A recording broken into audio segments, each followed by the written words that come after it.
Good morning, everybody, and welcome to the channel. My name is Michael for the Internet Brands Auto Group, and today we are doing part 2 of our carb legal LS3 wagon swap project. Oh God, this is heavy.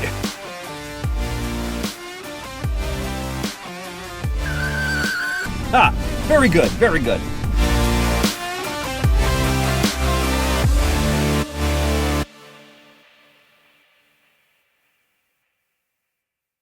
In stock form, most Roadmasters and B-bodies offer 15 by 7 inch aluminum wheels wrapped in 225/75 R15 radial tires. The contact patch is approximately 8.9 inches wide with an overall diameter of 28.3 inches. What you're seeing here are actually a set of Caprice wheels that are identical in spec to the original Roadmaster rims. With 30-year-old suspension components that were designed for luxury on tall tires with a meaty sidewall, stock Roadmaster handling is far from precise. Toss one into a corner, and you could expect a fair amount of body roll and sidewall swaying. And under heavy braking, the whole car lurches forward with the nose diving towards the ground. All of this is to be expected, of course, for a vehicle of this era and design. The Roadmaster is much more in its element, cruising down the highway, floating on a cloud of comfortable tires, suspension components, and couch-like seats. Next, we stepped up to a set of 18 by 9.5 VN507 rodders from American Racing Wheels. We wrapped these in 255/45ZR 18 Michelin Pilot Sport all-season tires. For those who know B-bodies, yes, that's the exact same 10-inch tire width and 27-inch tire diameter as the Impala SS, which offered 17 by 8.5 wheels with 255/50ZR 17 performance tires. For context, Michelin sent us these tires as they were transitioning from the all-season 3 Plus to the all-season 4, and either way you go, they're both excellent all-season performance tires, better than many brands' summer-onlys. Visually speaking,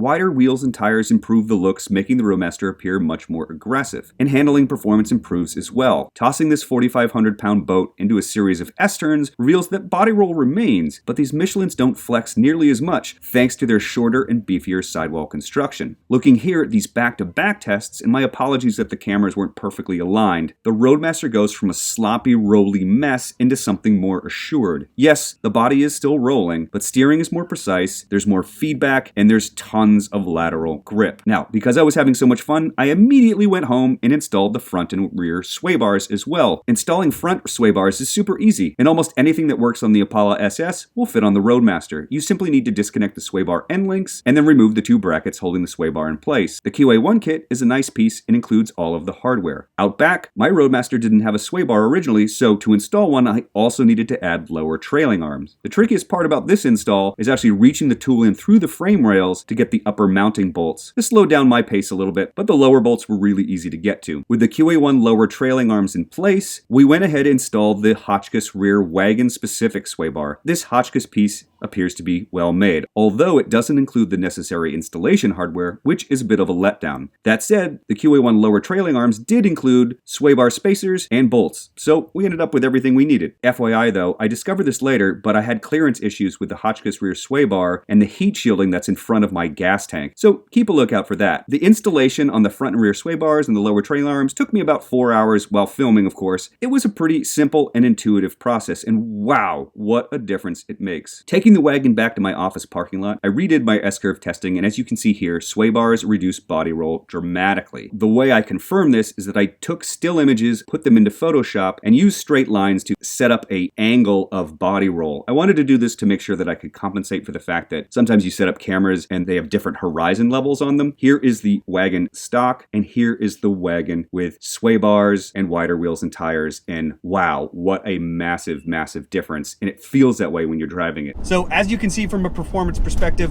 wheels, tires, and sway bars dramatically change the way these B-bodies handle, and I can't wait to see what happens when we add coilovers as well, but amazing mods for handling. Outstanding. I'm absolutely blown away with these Michelin tires, American Racing Wheels, and the QA1 and Hotchkiss sway bar combo.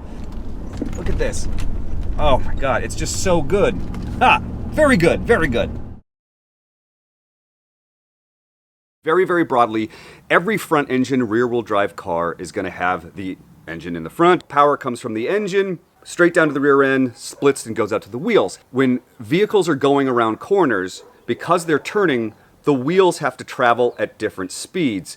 And so when trucks are off-roading, they often get what's called locking differentials. In some drag cars, some drift cars, what they do is they fuse the rear end so that both tires are always getting the same amount of torque and are able to put that power down, regardless of whether or not one wheel hops or the other one doesn't. And on the other side of this spectrum, away from locking, we have open differentials, which basically puts the power down to the tire that's already spinning the most. The idea is that that's for the outside wheel, right? As you're going around a corner, the outside wheel has to travel farther. Now, the trouble with this, when you have high horsepower applications or when you're trying to launch, is that you'll end up spinning one tire completely, using all your torque on half your contact patch.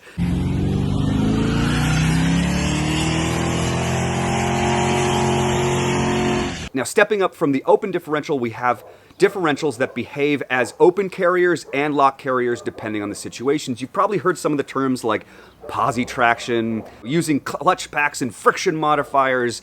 You know, you're able to get both wheels to spin at the same time.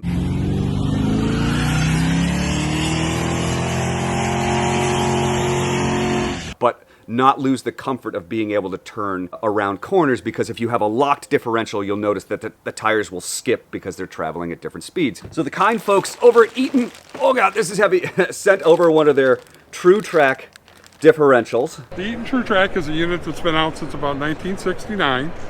Very smooth, very durable. It uses separation force like any other type of limited slip, where the gears, when there's wheel speed difference, are forced to the outsides of the case, and they also bind in the pocket. It's designed to ride like an open, on the street, be nice and smooth, yet be there when you need it. Eaton also now offers like complete bearing and setup kits to go with it, so you got all the parts you need to do the install and get it going.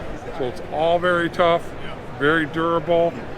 8.8 units will take 900 horsepower. Very excited to try this out. The Buicks themselves come with 8.5, or sometimes they're listed as 8.6 inch rear ends. They're also called 10 bolts. Wagons all came with 30 spline axle shafts and components. And since I'm not going to turbo, since I'm not going to do anything crazy with this, we're just going to keep the 8.5 GM 10 bolt. A lot of people do recommend, if you're going for higher horsepower, you're going for turbo, supercharged applications, that you do upgrade to something like a Ford 9-inch. Anyway, we're going to head over to Frank's, aka South Bay 4x4. Frank is amazing, you guys. He is super cool, and he is the guy that Motor Trend goes to when they need help with their rear ends and differentials. I'm here with Frank, the owner of South Bay Truck and 4x4, who is the rear end differential genius if you are in the Los Angeles area. I was looking for someone to do the Eaton install, and I walked into his office right over here, and I was like, hey, I want to ask you about the Eaton TrueTrac, and he had one sitting on his desk already, and it turns out that he installs these things all the time. You know, look at this, we got a Tahoe here in the background. It was basically identical. It was pretty much the same job as working on a late model Tahoe. Not a whole lot of difference. A little more room to work on a Tahoe than on a Buick, but other than that, it's the same differential internally. Anyways, we changed the ratio. We dropped the ratio a little bit to give you a little more power. We added this TrueTrac limited slip differential to give you traction of both tires, and I think you're really going to be happy with it. Funny story on this setup was somebody had taken it apart before and juggled the shims from left to right and caused way more backlash, because we checked the backlash before we take it apart, and it was way out of specs, and we could find that the bearing caps were flipped over upside down and left to right. Little bearing caps like this that were turned upside down, turned around, and it was just not worth trying to salvage the old gears. Right. We started out with new gears, and at that point it made sense with lower ratio. Yeah, no, I mean, that's the best thing about going up to, we went from 327s, which was the highest gear ratio that was available on 91 to 96 B bodies. It wasn't actually available in the 94 to 96s, which has the more powerful engine, but this had a tow pack and the 323s, but they were kind of eaten up.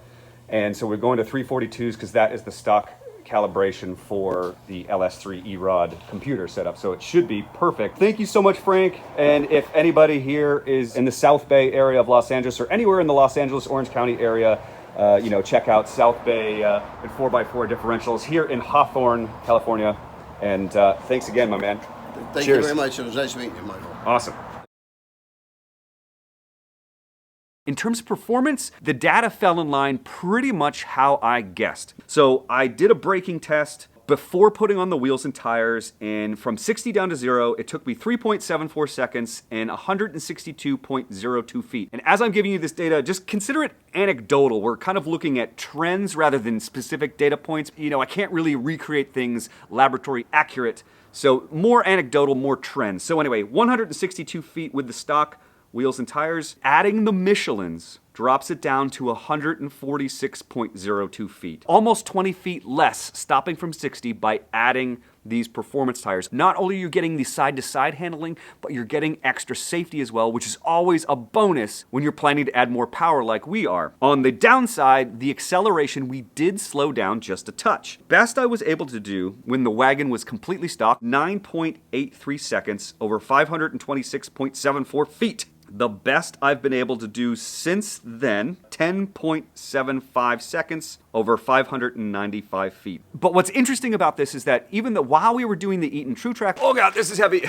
we also improved the gear ratio from 3.23 to 1 to 3.47 to 1. So I thought that I was gonna get a little bit more acceleration, but it's funny, before we put the wheels and tires on, the best I could do 0 to 60 with the new gears was 10.13 seconds. Even with the improved gears, couldn't recreate the under 10 seconds. And so what I want to say about that is that, yes, that is disappointing. So if you're thinking about performance without touching one of these engines, I wouldn't touch the wheels and tires. I would try to stay with a light 15-inch wheel and try to get some sticky tires. Adding weight to these cars is going to slow you down into 0 to 60. But the good news is we're going to be putting 430 horsepower in this thing. There she is! Oh, the LS3! Also, to wrap up my thoughts on the Eaton, we're going to have to punt on this one just a little bit. I think to fully review the Eaton TrueTrac and its capability, I think we're going to need the LS3 in here. Before the Eaton TrueTrac went in, when it was completely stock, open differential, it would roast one tire. Adding the TrueTrac along with the wheels and tires, again, they're heavier, there's that rotational mass.